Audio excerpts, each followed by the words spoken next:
Assalamualaikum warahmatullahi wabarakatuh. Alhamdulillahirrahmanirrahim. Terima kasih untuk teman-teman semua yang sudah meluangkan waktunya untuk bisa hadir di sini. Kita sharing, mendengarkan materi yang sudah saya dapatkan dari pelatihan yang selama 4 hari di BGTK Spesies Jaga Rasa. Pelatihan itu pelatihan khusus fase A, Magem atau matematika gembira. Pelatihan itu nanti akan berlanjut, ada fase B dan fase C untuk selanjutnya.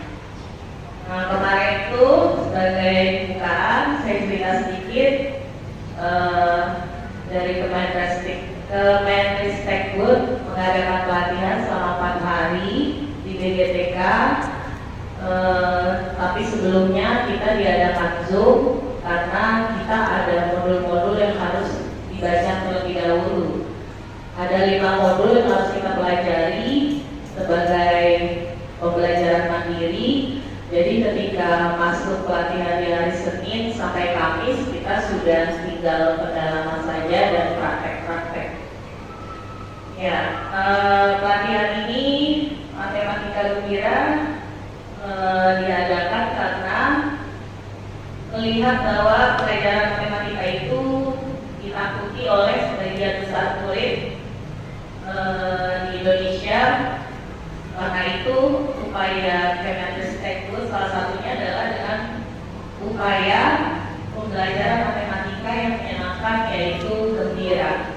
Gembira ini sebenarnya hanya akronim karena kepanjangan dari alur pembelajaran matematika itu sendiri. Nanti intinya, detailnya saya jelaskan lebih lanjut lagi. Oke, kita mulai aja. Jadi kemarin pelatihan itu kita mengerjakan aktivitas dan materi itu ada di ruang GTK. Ruang GTK-nya kita daftarkan akun email belajar kita ke admin pelatihan, kemudian dengan beliau didaftarkan akun-akun kita dan dibagi kelasnya.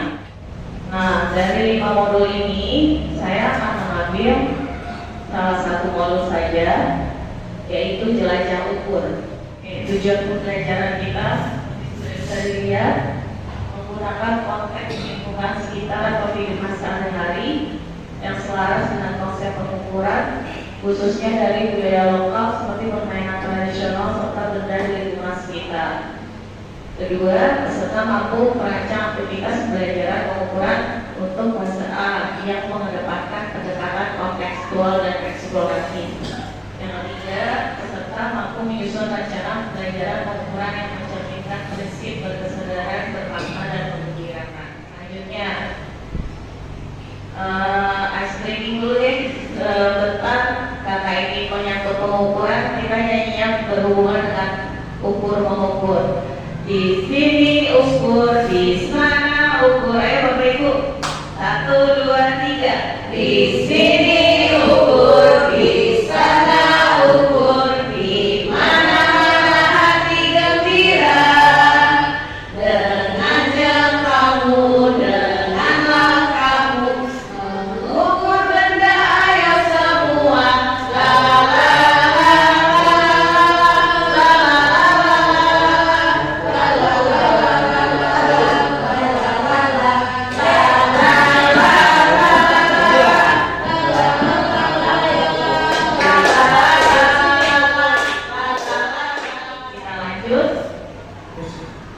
Pengukuran untuk murid fase A itu kita bisa lihat sama perkembangannya ya, mulai dari rentang usia 0 sampai 12 tahun ke atas.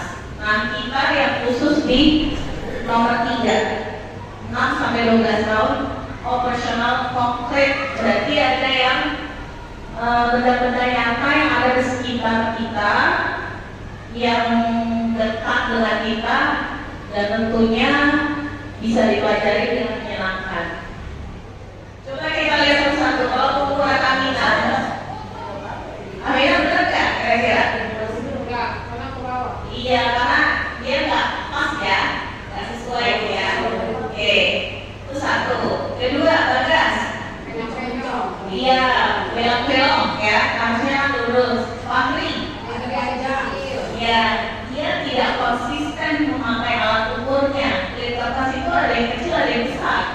konsisten. Kemudian terakhir, Dinda, benar nggak? Benar. Iya, paling benar karena dia konsisten, semuanya sama. Klik kertasnya, kemudian dia benar. Mulainya dari mana, selesainya dari mana. Jadi yang paling benar adalah pengukuran oleh Dinda. Rancangan aktivitas di atas sesuai dengan bagian-bagiannya ya.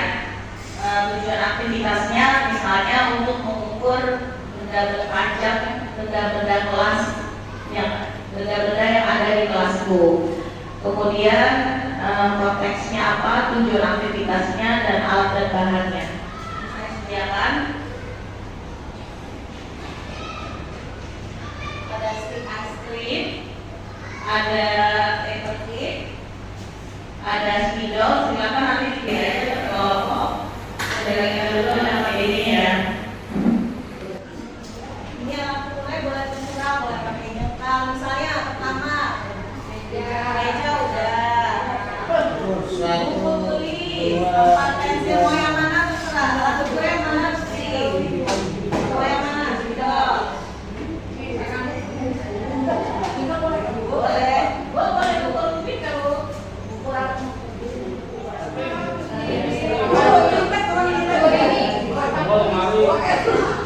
Tadi itu spidol berita berapa? Iya, itu mau ini tahannya. Pakai berapa?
Apalagi kalau jemaah ini jemaah ini adalah Pak Oscar pasti beda lagi, ya, pasti beda ya.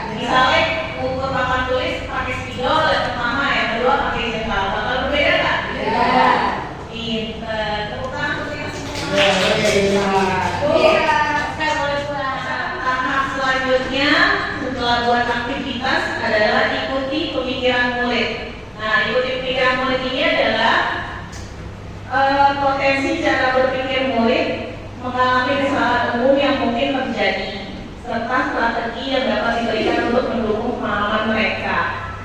Tujuannya sudah ada, kemudian potensi jawaban atau kesalahpahaman murid. Misalnya tadi, Bu, kok hasil ukur saya beda ya dengan guru ini, padahal sama-sama pakai jengkal. Ya karena tadi jengkal setiap individu kita pasti berbeda-beda, jadi hasilnya juga berbeda. Cuma fokusnya jangan di hasil akhir, tapi pada prosesnya sama pemikirannya. Sebagai guru, ketika ada anak yang bertanya seperti itu, kita harus meresponnya, memberikan tanggapannya. Kalau salah ya kita betulkan, kalau sudah benar kita apresiasi. Jadi mereka juga semakin semangat. Kalau salah kita betulkan, mereka semakin tertantang untuk mencari jawabannya lagi yang benar. Nah, kalau sudah dikasih ikuti pikiran murid, kita sudah sampai di tahap akhir, yaitu layakan dan akhiri.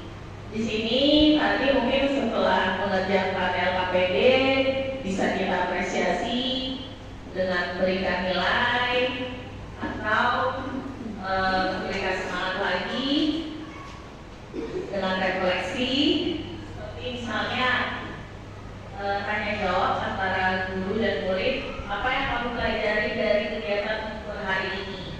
Apa yang kamu pelajari?